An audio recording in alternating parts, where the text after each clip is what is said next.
今天用这6根西葫芦做个好吃的，口感酥脆，做这么一顿能吃半个月。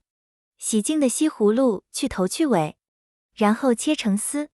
西葫芦皮很有营养，不需要去掉。盆子里放2勺盐，用干净的小胖手抓匀，让它休息10分钟。洗净的胡萝卜直接在案板上擦成丝，然后切成小段。现在西葫芦的水杀好了，差不多能烧个汤了。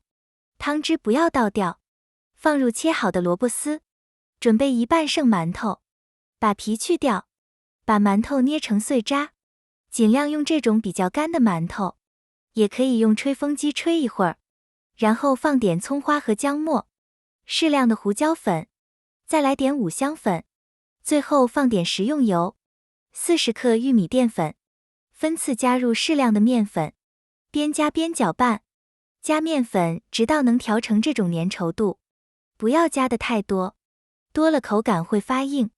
锅中加入多一点的油，用筷子试一下油温，旁边出现密集的泡泡关火，一手挤丸子，一手下丸子，下好一锅开小火炸，中间勤翻动，把丸子炸到表面金黄，外皮酥脆就可以了，大约需要3分钟左右。